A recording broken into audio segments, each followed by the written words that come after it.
So, according to your business hierarchy, you can create a multiple workflows.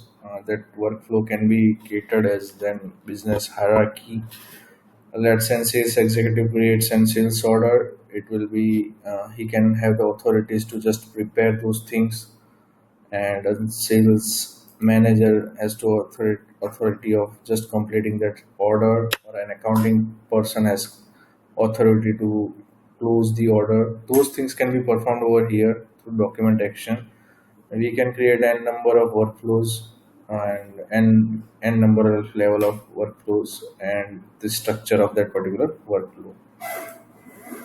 Now we will go through the general business process. That is, after creating a sales order, we have to create an shipment. So for shipment, you can select from here shipment customer. It will open the shipment customer window. This is also in same general design or user experience as in sales order. We have to select organization. If you are having a multiple organization, you have to select an order against which we have to create a shipment. Let's say, and then order number was 5,000. So you can have those things. You have to just insert, and rest of the things will be done by system itself. All the other information, that let's say business partner, what was the movement, what is the movement date, what will the account date, from which warehouse we are going to ship the material or package, what will the delivery terms, and you have to save this thing. Now going on to shipment line, same as an order line, you have to go to shipment line. You have to just select that particular line. If let's say an order was having a 10 line, you will be having a drop down of 10 lines over here. You have to select that particular line that you are going to ship. After selecting those line, means for that particular line, you can also have the partial shipment. Let's say from currently I have manufactured only 5 quantities and I am going to ship 5 quantities. You can do so also. After saving this, the record has been saved. And now jump getting over the shipment. Same hierarchical process can be done. We can create a document action as complete. Before doing that, we have also a process of the confirmation. Let's say this is in drafted status or in transit status or prepared status, this particular order. This confirmation creates an confirmation from the receiver's end that he has received the goods. That can be tracked in our such an huge business scenarios where n number of shipments are being done on regular basis. So you can confirm those things over here also from this small process. Create a confirmation type, that ship and receipt is confirmed. There are different confirmation types itself. You can select those, or we can configure those also according to a business requirement. Here the confirmation has been completed, and now I can complete that particular shipment, that the shipment has been done and it has been received by that particular customer. That confirmation line, we can even show here that he has received 5 numbers of target quantity and 5 is the confirmed quantity. Still 5 is pending to be shipped. You can have those information from here itself only. So the document state is still in progress. You can complete document status according to the hierarchy.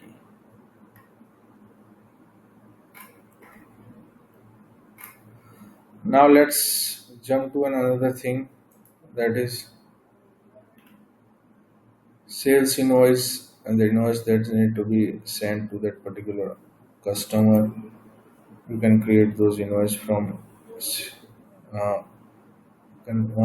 selecting the invoice customer from here. We have created that particular order.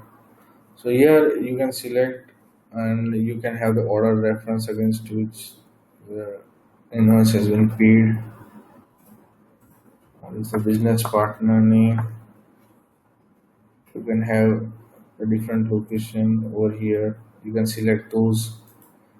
Now you can create lines from that, whether it is from order or whether it is from shipment.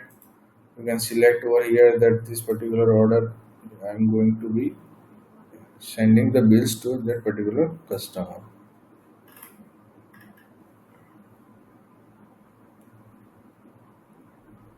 Now the line details and all the stuff will be automatically calculated by system itself. So I'm just highlighting those features only, but you can also create manuals invoice directly over here also. Now I'm completing those things over here. So my invoice is also been completed.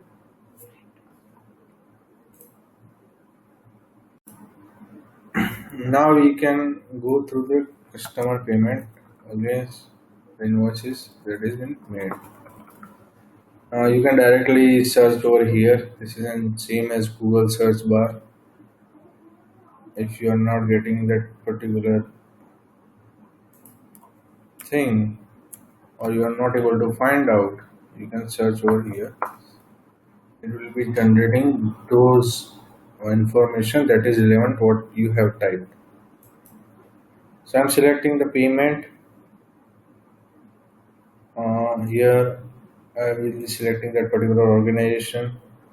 Now, if you are creating a payment for an vendor, it will be an AP payment. If you are receiving a payment from customer, it will be an ER receipt. So you can select. This is a payment window where you can do the transaction of both the things, customer payments and vendor payments. Here itself, you can select a particular bank from here itself. Now you have to select the payment that has been came from a particular business partner against which invoice it you are going to create that payment. You can select those things also, and if you want to skip those things you can do that and you can directly create a direct payment. So for that particular invoice the payment amount was 200. You can also consider also overpayment and underpayment over here itself only. So this field particularly, it will be creating overpayment and underpayment information. If you have given a discount on the payment, you can do that also. So this will reflect a ledger of this particular customer, that what are the receivable amounts that we need to collect from that business partner. So you have to just do the basic information and you can also have the description, whether it is in prepayment. You can do all the stuff from here itself. You can select the tender type, whether he has directly deposited, whether he has paid through cash, credit card. You can configure over here. If he has directly paid through account or bank information, that will be coming over here itself only. So you can get the information whether if he has been paid through check, you can get the SWIFT code, check number, account name, all that stuff can be made as in data in your system also. I'm saving this particular transaction and I'm completing those things. Again, here you can maintain the workflow hierarchy, same as I have earlier explained. This will complete my customer payment.